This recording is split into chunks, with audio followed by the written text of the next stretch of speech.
Hello guys, welcome to the channel.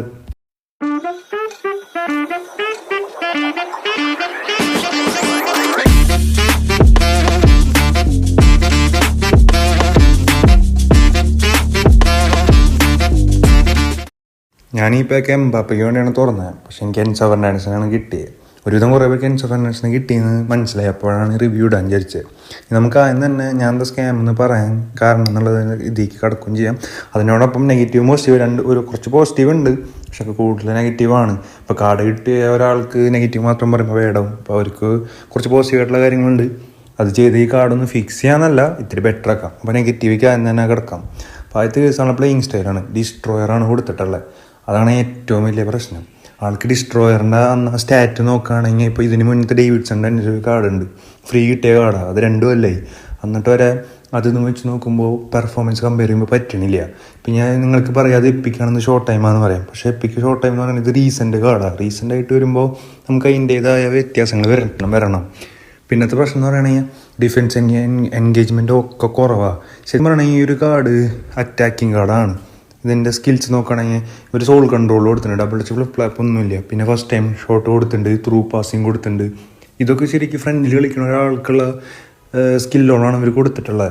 പിന്നെ ball കൺട്രോളൊക്കെ 91, acceleration കുറവാണ്. ഏറ്റവും വലിയ പ്രശ്നം എന്ന് പറയുന്നത് ഫിനിഷിംഗ് ആണ്. ഫിനിഷിങ് വെറും 74-73 ഉള്ളൂ. എന്തൊക്കെ പറഞ്ഞാലും എൻസോ ഫെർണാണ്ടസിൻ്റെ നിങ്ങൾ ശരിക്കുള്ള മാച്ച് കണ്ടറിയാം, ആൾ 2-3 ഗോൾ മിനിമം അടിച്ചിട്ടുണ്ട്. അപ്പോൾ ഫിനിഷിങ് അങ്ങനെ പോയൊരു 85 അടുത്ത് കൊടുക്കണം, അറ്റ്ലീസ്റ്റ് 87-88 കൊടുക്കണമായിരുന്നു. ഇത് 74 എന്നൊക്കെ പറയുമ്പോൾ അത്രയും ചാൻസ് ആൾ കൺവേർട്ട് ചെയ്യാൻ പറ്റുള്ളൂ, അത്രയും കുറവ് ചാൻസ് ആൾ കൺവേർട്ട് ചെയ്യാൻ പറ്റുള്ളൂ. അത് ഭയങ്കര ഒരു ഡൗൺ ഗ്രേഡാണ് കാർഡിനെ പറ്റി വെച്ച് നോക്കുകയാണെങ്കിൽ. പിന്നെ പറയുകയാണെങ്കിൽ ആൾക്ക് AMF, DMF, CMF കളിക്കാം. ഈ 3 പൊസിഷൻ കളിക്കാം. പക്ഷേ ഡിസ്ട്രോയറാണ് പ്ലേയിങ് സ്റ്റൈൽ വരുന്നത്. ആൾക്ക് വേറെ വല്ല പ്ലേയിങ് സ്റ്റൈൽ ബോക്സ് ടു ബോക്സോ ഇല്ലെങ്കിൽ ഹോൾ പ്ലെയർ കൊടുത്തിരുന്നെങ്കിൽ ഇത് ബെസ്റ്റ് കാർഡാണ്. അത്രയും പൊട്ടൻഷ്യലുള്ള കാർഡാണ്. ബാക്കി എല്ലാ കാര്യങ്ങളും ഈ കാർഡിൻ്റെ ഭയങ്കര അടിപൊളിയാണ്. ഇപ്പോൾ ആൾക്ക് ലോ സ്ക്രീമർ വരുന്നുണ്ട്, ഡിസ്ട്രോയർ ആയതുകൊണ്ട് ആൾ എപ്പോഴും ഫ്രണ്ടിലേക്ക് വരില്ല. നമുക്ക് എപ്പോഴാണ് ആളാവശ്യം തന്നെ അപ്പോൾ ആൾ ഉണ്ടാവില്ല. അതാണ് പ്രശ്നം. ഡിഫൻസിൽ നമ്മൾ വിചാരിക്കുമ്പോഴല്ല ഡിഫൻസിലുള്ളത്, നമ്മൾ വിചാരിക്കുമ്പോൾ ആൾ അറ്റാക്ക് ചെയ്യണേ, ആളുടെ ഒരു മൈൻഡിലാണ് കളിക്കണേ.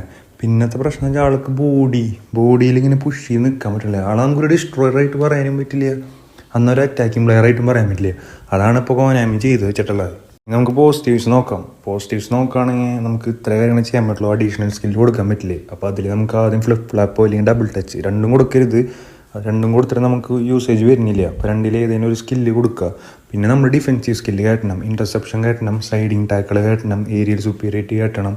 അങ്ങനെ ബാക്കിയുള്ള നിങ്ങൾക്ക് ആവശ്യമുള്ളത്, ഇപ്പോൾ ഞാൻ പറഞ്ഞ ഇപ്പോൾ ഏരിയൽ സുപ്പീരിയറിറ്റിയും സൈഡിങ് ടാക്കിൾ തന്നെ വേണമെന്നില്ല, വേറെ കുറേ സ്കില്ലുണ്ട് ഡിഫെൻസിൽ തന്നെ. അപ്പോൾ അത് നിങ്ങൾ നോക്കി നിങ്ങളുടെ യൂസേജ് അനുസരിച്ച് ഇത് ആഡ് ചെയ്യുക. അപ്പോൾ ഏകദേശം ഡിഫെൻസിൻ്റെ കാര്യം സെറ്റ്. പിന്നെ നമുക്ക് ചെയ്യാൻ പറ്റുന്നതാണ് കസ്റ്റം പ്രോഗ്രഷൻ. എന്തായാലും വെയിറ്റ് ചെയ്യുക. ഈ ആഴ്ചയിലൊക്കെ കുറേ പേര് കസ്റ്റം പ്രോഗ്രഷൻ ഇറക്കും. ഏറ്റവും നല്ല കസ്റ്റം പ്രോഗ്രഷൻ ഏതാണെന്ന് നോക്കിയാൽ അത് ലേബിളായിട്ടുള്ള ഏതാണെന്ന് വെച്ചാൽ അത് ചൂസ് ചെയ്യുക. അത് നിങ്ങളുടെ ടീമിൽ ആൾക്ക് ആ കസ്റ്റം പ്രോഗ്രഷൻ കൊടുക്കുക. അത് അറ്റാക്കിംഗ് ആണോ ഡിഫെൻസിൻ്റെ ആണോ ആളെ വേണ്ടതെന്ന് മനസ്സിലാക്കണം, എന്നിട്ട് ഇടുക. പിന്നെ വരുന്നത് ആളുടെ പ്ലേയിങ് സ്റ്റൈലാണ്. നമുക്ക് ഇൻഡിവിജ്വൽ ഇൻസ്ട്രക്ഷൻ കൊടുത്ത് ഒരു പരിധി വരെ നമുക്കത് റെസ്ട്രിക്റ്റ് ചെയ്യാൻ പറ്റും. റെസ്ട്രിക്റ്റ് ചെയ്യണമെന്ന് ഞാൻ പറയണില്ല, നിങ്ങൾക്കൊരു മാർക്ക് വലിയ ആൾക്ക് നിങ്ങളുടെ പ്ലേയിങ് സ്റ്റൈലായിട്ട് സെറ്റ് ആവണമെങ്കിൽ മാത്രമേ ഇൻഡിവിജ്വൽ ഇൻസ്ട്രക്ഷനിൽ കിടന്നാൽ മതി. ഇല്ലെങ്കിൽ കുറച്ച് മാച്ച് ആളെ വെച്ച് കളിച്ച് കുറേ മാച്ച് നമുക്ക് ഏകദേശം ഒരു ഐഡിയ കിട്ടും ആളെ എവിടെയൊക്കെ കളിക്കുക. അപ്പോൾ ഇത്ര ചെയ്താൽ തന്നെ അത്യാവശ്യം നമുക്ക് ആൾ യൂസ് ചെയ്യണ രീതിയിൽ പറ്റും. ഇപ്പോൾ യൂസ് ചെയ്യാൻ പറ്റില്ല എന്നല്ല പറയണേ, ഇപ്പോൾ പറ്റും. ഇപ്പോൾ നോക്കുകയാണെങ്കിൽ നോക്കും DMF പൊസിഷനിൽ അറ്റാക്കിങ് പ്ലെയറിനോട് എല്ലാ അട്രിബ്യൂട്ട്സ് ആയിട്ടുള്ളൊരു പ്ലെയർ, പക്ഷെ ഒന്നും അറ്റാക്ക് ചെയ്യാൻ പോകുന്നില്ല. അങ്ങനത്തെ രീതിയിലായിരിക്കും കാർഡ്. അപ്പോൾ ഈ പറഞ്ഞ കുറച്ച് കാര്യങ്ങൾ ചെയ്താൽ കാർഡ് ഇത്തിരി ബാലൻസ്ഡ് ആവും. അപ്പോൾ ഇത്രയും കൂടി എളുപ്പത്തിലും നല്ല എഫക്റ്റീവായിട്ട് ഉപയോഗിക്കാൻ പറ്റും. അപ്പോൾ നമുക്ക് മറ്റൊരു വീഡിയോസിൽ കാണുന്നവരെ ബൈ ഗൈസ്.